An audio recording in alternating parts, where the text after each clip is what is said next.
दोस्तों, सावित्री नाम की एक महिला होती है, जो धूम-धाम से अपनी बेटी की शादी करती है और वो अपने पति के साथ रहने लगती है। गर्मी का मौसम होता है और उसकी बेटी अपने माँ के पास रहने के लिए आ जाती है। रात में सब साथ में खाना खाते हैं और फिर सोने के लिए छत पर चले जाते हैं। तो नीचे से सावित्री देसी तेल हाथ में लेकर आती है और अपने तकिए के पास रखकर सो जाती है। यह सब उसका दामाद देख लेता है और फिर वह सोच में पड़ जाता है कि भला आखिर इस तेल का सासू माँ क्या करेगी? और वह ठान लेता है कि अब चाहे जो भी हो जाए, इसका पता तो लगा के रहेंगे।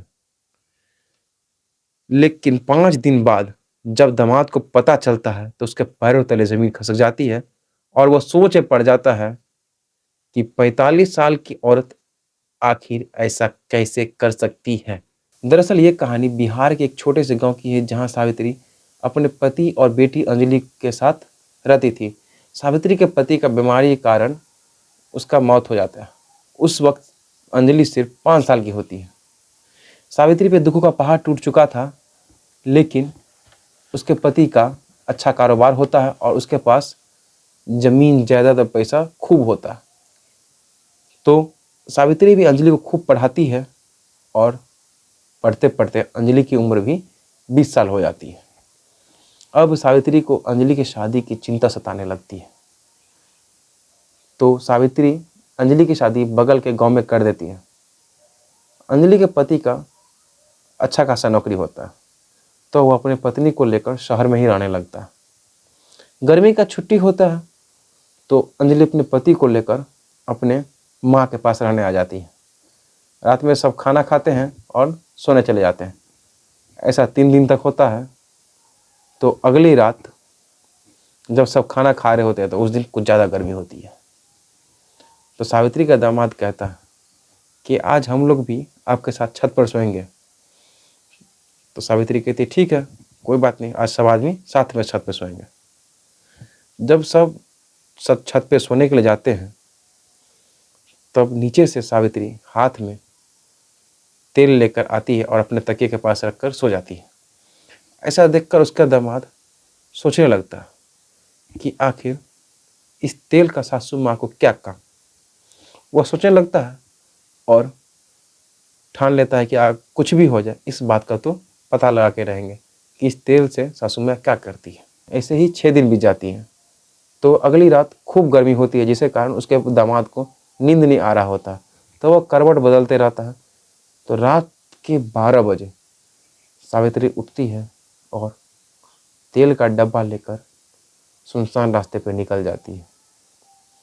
उसका दामाद भी उसका पीछा कर रहा होता है और पीछा करते करते कि वह देखता है कि उसकी सास एक गैर मर्द से सुनसान जगह पर मिलती है और बात करती है और फिर गंदा काम करने लगती है।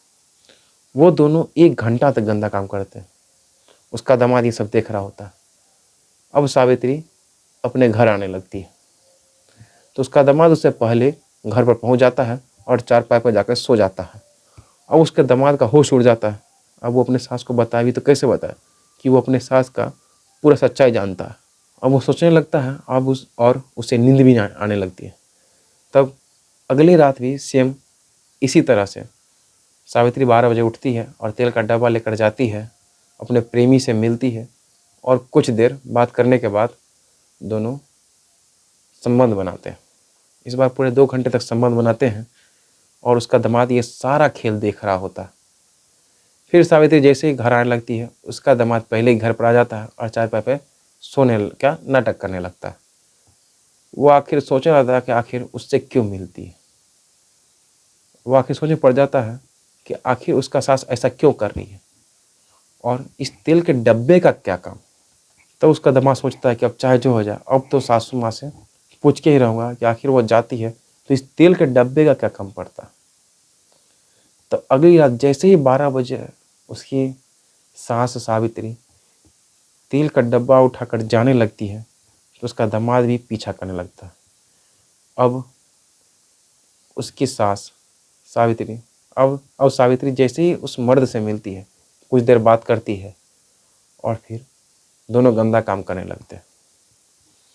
तब जय सावित्री जब घर आने लगती है तो उसका दामाद पहले ही उसके आने से पहले ही घर पहुंच जाता है और गेट पे खड़ा हो जाता है और सावित्री से सवाल करने लगता है कि आप इतने रात को कहाँ गई थी। तो सावित्री कहती है, बेटा तुम अभी तक सोए नहीं, तुम अभी तक जगे हो। तो उसका दामाद कहता है, पहले आप ये बताइए कितने रात को गए कहाँ थे। तो सावित्री का होश उड़ जाता है। तो उसका दामाद कहता है कि मुझे सब मालूम है आप कहाँ जाती हैं, किससे मिलती हैं और क्या करती हैं। तब सावित्री कहती है, बेटा ये बात किसी को मत बताना वरना समाज में हमारी बदनामी होगी। तो उसका दामाद बोलता है, अच्छा ठीक है, मैं किसी को नहीं बताऊंगा, लेकिन आप आखिर ऐसा क्यों करती हैं। तब सावित्री बताती है कि बेटा तुम्हें मालूम है कि जब अंजलि सिर्फ 5 साल की थी तो उसके पिता का देहांत हो चुका था। मैं बिल्कुल अकेले पड़ चुकी थी, तो यही आदमी मेरा सहारा बना, मेरे सुख दुख का साथी बना और फिर धीरे धीरे हम दोनों को प्यार हो गया। अब इसके बिना मैं नहीं जी सकती। इसी तरीके से हम दोनों में करीब बना और हम दोनों एक दूसरे से संबंध बनाने लगे। तो उसका दामाद कहता है, वो सब तो ठीक है, लेकिन आप इस तेल का क्या करते हैं। तब सावित्री कहती है कि तुम तो जानते हो बेटा, अब हमारी उम्र हो चुकी है। मेरा जो प्रेमी है उसको सरसों तेल बहुत पसंद है और जब वो सरसों तेल अपने प्राइवेट पार्ट पे लगाता है तो वो ज़्यादा देर तक संबंध बना पाता है। तो ये सब सुन के उसके दामाद का होश उड़ जाता है और वो कहता है कि ये बात तो मैं किसी को नहीं बताऊंगा, लेकिन आज के बाद मैं यहाँ आऊँगा भी कभी नहीं। तो अगले सुबह जैसे ही सुबह होती तब जैसे ही सुबह होता तो उसके बाद उसका दामाद अपनी पत्नी को लेकर यहाँ से जाने की जिद करने लगता है। वो सीधा अंजलि का हाथ पकड़ता है और कहता है, यहाँ से चलो। अंजलि पूछते रहते आखिर क्या हुआ, लेकिन वो कुछ नहीं बताता। वो सिर्फ इतना कहता है कि चलो यहाँ से। तब दोनों यहाँ से चले जाते हैं और फिर उसका दामाद कभी भी यहाँ लौटकर नहीं आता है। दोस्तों, यह कहानी बताकर हमारा उद्देश्य आपको परेशान करना नहीं, बल्कि आपको जागरूक और सचेत करना था। आपको यह बताना था कि आपके आसपास कैसे कैसे लोग रह रहे हैं। तो आप अपने और अपने परिवार का ख्याल रखिए। मिलते हैं आपसे अगले कहानी।